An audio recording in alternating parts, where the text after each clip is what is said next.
세찬 비는 멈췄지만 무너진 사회 기반 시설들을 복구하는 작업이 여전히 진행 중입니다. 시설 복구가 늦어지면 주민들의 생계와 건강을 위협하는 2차 피해가 우려되는데요.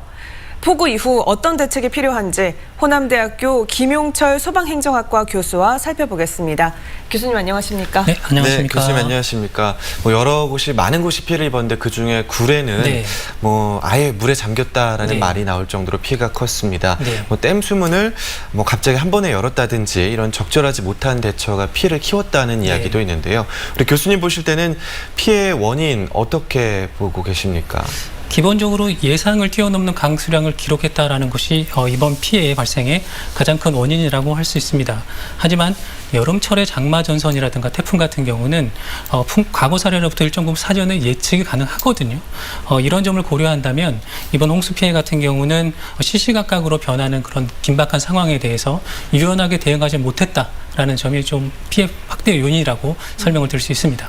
네, 이처럼 대규모 수몰 이후에 우려되는 피해는 어떤 거가 있습니까? 일반적으로 강이 범람하거나 도시에서 이제 침수가 발생했을 때는 집안이라든가 도시 구조물 자체가 굉장히 강성이 약해질 수 있거든요.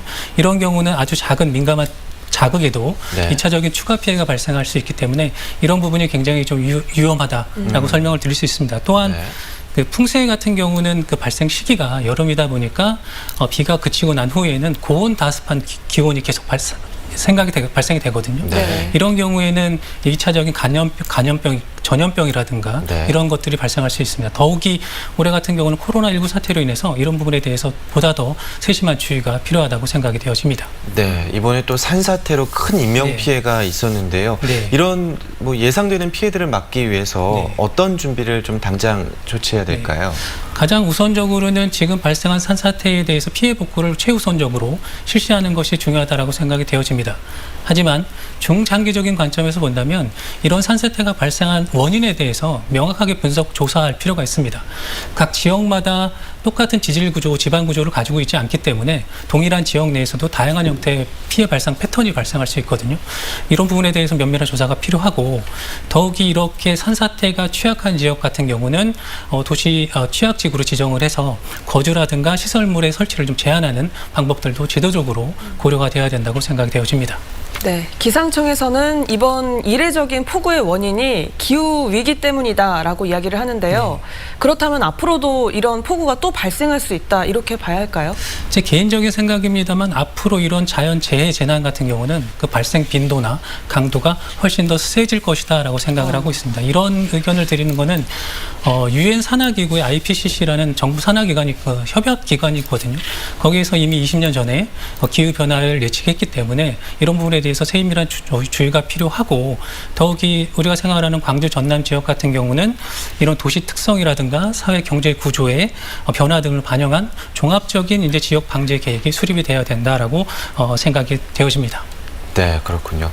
앞으로의 재해 상황에서 피해를 줄이려면 지자체 또 시민들이 어떤 일을 해야 될까요?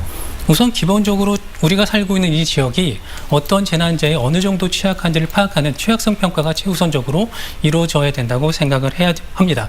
그리고 구조적인 대책을 좀 설명을 드리면 도시에 이제 우수 처리할 수 있는 능력을 확대한다거나 아니면 저수할 수 있는 능력을 확대한다거나 이런 대책들이 도입이 될 필요가 있을 것 같고 그 비구조적인 대책 같은 경우는 재해 지도를 만들어서 내가 살고 있는 지역의 평상시에 침수심이 어느 정도인지 가까운 대피소는 어디인지 이런 상황이 발생했을 때 어떠한 피난 경로로 나는 피난을 해야 되는지 이런 정보를 제공할 수 있는 재해 지도를 만들어서 공표하는 것들이 굉장히 중요하다라고 생각이 되어지고 그 일반 시민 같은 경우는 앞으로 이런 현상들이 자주 빈번하게 일어날 수 있기 때문에 일상생활에서 이제 벗어날 수 없다. 같이 생활하는 지혜가 좀 필요하다라고 생각이 되어집니다. 네, 지금 상황에서 무엇보다 복구 작업이 안전하고도 신속하게 이루어져야겠습니다. 오늘 말씀 잘 들었습니다. 고맙습니다. 고맙습니다. 네, 감사합니다.